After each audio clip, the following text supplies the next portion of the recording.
মাননীয় স্পিকার, আমি পুরা সময়টা জুড়ে সমস্ত মাননীয় সংসদ সদস্য যারা বক্তব্য রেখেছেন তাদেরকে সম্মানের সাথে অনুধাবন করার চেষ্টা করেছি। দেশ এবং জাতির জন্য সংবিধান এবং এই সংসদ, আমরা কে ট্রেজারি বেঞ্চে আর কে অপোজিশন বেঞ্চে, এগুলো কোনো পার্মানেন্ট জিনিস না। এই স্বাধীন বাংলাদেশেই কিছু কিছু দল তারা ওখানে বসতেন, আজকে তারা কোথাও নেই। আবার এখানে যারা বসতেন মাঝে মধ্যে ওখানেও বসতেন, আজকে তারা এখানে বসা আছে। এটাই গণতন্ত্রের সৌন্দর্য।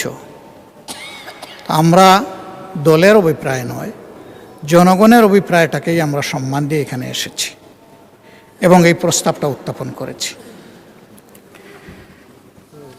অতি গুরুত্বপূর্ণ বক্তব্য রেখেছেন মাননীয় স্বরাষ্ট্রমন্ত্রী।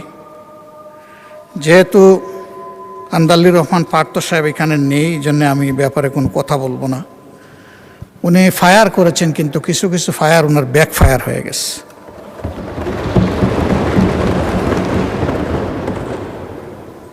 জনাব সালাউদ্দিন আহমদ সাহেব অত্যন্ত বিজ্ঞ লোক। আমি যতদূর জানি তিনি আইনের ছাত্র ছিলেন। আর আমরা ফেসিবাদের আমলে দফায় দফায় সেই আইনের নামেই আমরা ফেসিবাদের ভিকটিম হয়েছি। ওনার পজিশন একজন জ্ঞানী মানুষ হিসাবে, আর আমাদের পজিশন একজন বুক্তা হিসাবে। আমরা বুক করেছি, ভিকটিমাইজড হয়েছি আমরা। তো উনি ভাগ্যবান। না, আপনিও আরও বড় ভিকটিম হয়েছেন, এটাও আমি স্বীকার করি। আমি সবসময় স্বীকার করি যার যেখানে যে অবদান। তিনি ৭৩ সালের পরে অর্ডার যে আইন নয় সেইটার উল্লেখ করেছেন, কিন্তু এরপরে বহু অর্ডারও, বহু অধ্যাদেশ, বহু আদেশ আইনের রূপ নিয়েছে। আজকে যদি সেই সমস্ত সম্মানিত ব্যক্তিদের সম্পর্কে কথা বলি, তারা আজকে দুনিয়ায় নেই। অনেককেই আমরা অন্তর থেকে গভীরভাবে শ্রদ্ধা করি, তাদের প্রতি অশ্রদ্ধা হবে। আমি সেই জায়গায় ফিরে যেতে চাই না। আবারও বলবো, সংবিধান এবং আইন মানুষের জন্য, আইন কিংবা সংবিধানের জন্য জনগণ নয়। এই জিনিসটা আমরা খেয়াল রাখলে ভালো হতো। ব্যক্তিগতভাবে আমি বিশ্বাস করি যে এখানে যারা এসেছেন তারা জনগণের মধ্যে অতি শ্রদ্ধার পাত্র। কাজেই কাউকে ঠিক হিট করে কথা বলাটা আমি কখনো সমীচীন মনে করি না। আমি সেদিকে যাব না।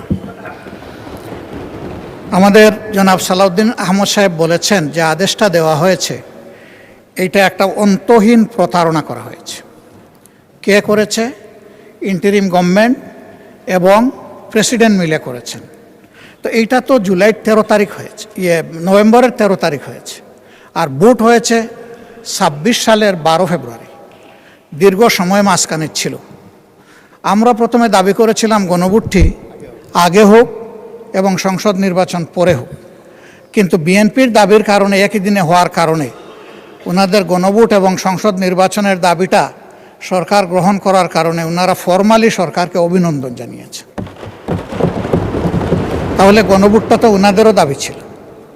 গণভোটে কী কী বিষয় অন্তর্ভুক্ত হবে তা কিন্তু আগেই তাদের ওয়েবসাইটে প্রচার করা হয়েছে। নির্বাচন কমিশন এটা করেছে যথেষ্ট সময় দিয়ে।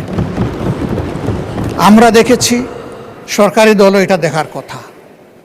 এই সব কিছু দেখে শুনেও যদি আমিও বলি, মাননীয় প্রধানমন্ত্রীও বলেন যে সবাই গণভোটে হা বলুন, তাহলে আমরা দুষ্টা করলাম কোথায় আর আমাদের মধ্যে ভাগটা হলো কোথায়? আমরা তো এক হয়ে করেছি।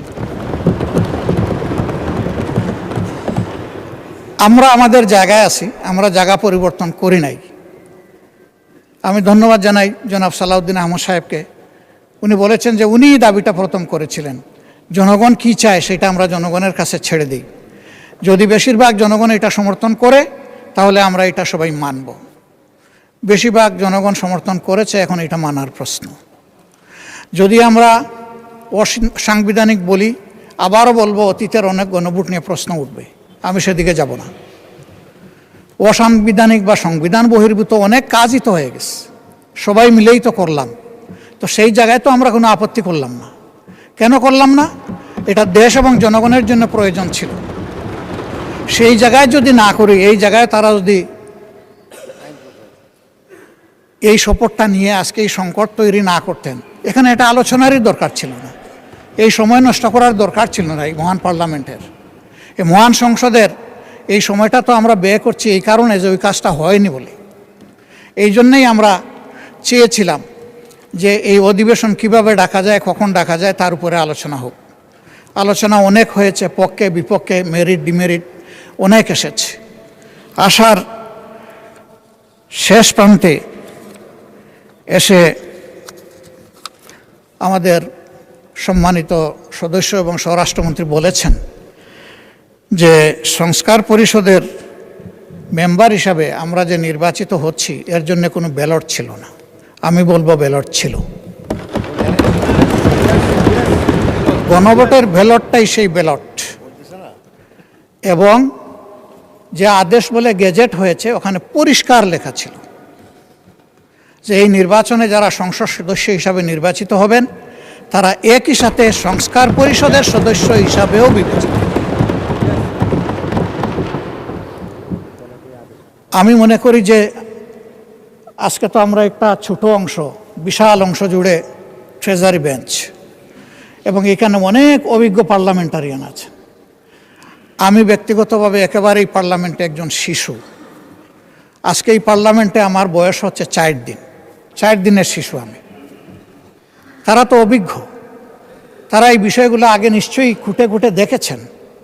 আমি নিজে সংস্কার এর জন্য যে ঐকমত্য কমিশন হয়েছিল সেখানে কোনো মেম্বার হিসাবে যোগদানের সৌভাগ্য অর্জন করি নাই, কিন্তু এখানে অনেকে ছিলেন, তাদের হাতেই তো এইগুলো ফর্মুলেট হয়েছে, ফর্মুলেট হয়ে আমাদের সবার কাছে, জনগণের কাছে এসেছে। আজকে তারা নিজেদের তৈরি করা জিনিসের সাথে স্ববিরোধিতা করতে পারেন না। এটা মেনে নেওয়াই ছিল মহত্বের লক্ষণ, এবং আমি মনে করি রাষ্ট্র দায়িত্ব হতো তাদের, ভালো হতো। শেষের দিকে এসে সম্মানিত মাননীয় সংসদ সদস্য এবং স্বরাষ্ট্রমন্ত্রী একটা প্রস্তাব দিয়েছেন। আজকে পুরো আলোচনাটা হচ্ছে সংস্কারের উপর, সংস্কার পরিষদের উপর, এর সভা আহ্বানের উপর।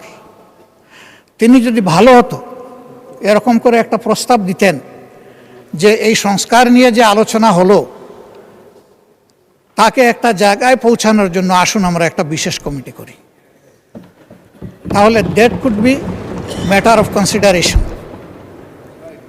আমরা এটাকে ইতিবাচকভাবে দেখতে পারি, কারণ আমরা সংকট তৈরির জন্য তো এখানে আসিনি, দেশের মানুষের সংকট নিরসনের জন্য এখানে এসেছি।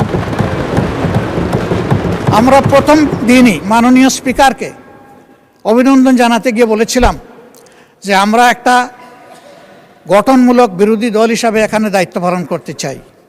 বিরোধিতার খাতিরে কোনো বিরোধিতা নয়, বরঞ্চ যেখানে প্রয়োজন সহযোগিতা আর জাতির অধিকার সংরক্ষণের প্রয়োজনে বিরোধিতা।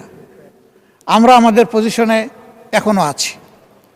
আমরা সরকারি দলকে আন্তরিকভাবে আহ্বান জানাবো যে আসুন, জনগণের বৃহত্তর রায়, যে রায়টা জনগণ দিয়েছে, কত পার্সেন্ট আমি এটাতে আর যাচ্ছি না বারবার, জনগণ গণভোটকে গ্রহণ করে নিয়েছে।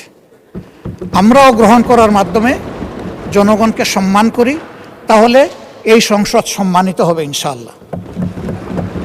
এই জন অভিপ্রায় এর মধ্য দিয়ে প্রতিফলিত হোক আমাদের সমন্বিত উদ্যোগে। এখানে আলাদা আমরা এক লাইনে, ট্রেজারি বেঞ্চ আরেক লাইনে চলতেই থাকলাম, এটার মাধ্যমে সমাধান কিভাবে হবে এটা আমরা সবাই বুঝি। এই জন্য আমরাও সমাধান চাই, কিন্তু আমরা ন্যায্যতার ভিত্তিতে চাই। যে বিষয়ের উপরে আলোচনা হয়েছে সেই বিষয়ের উপরে একটা কমিটি আপনি যদি উত্তম মনে করেন আপনি করে দিতে পারেন, তবে সেখানে আমাদের আহ্বান থাকবে যে দুই দিক থেকেই সমান সংখ্যক সদস্য নিয়ে যেন ওই কমিটি গঠিত হয়। তাহলে আমরা সেখানে আমাদের মতামত সুন্দরভাবে দিতে পারবো।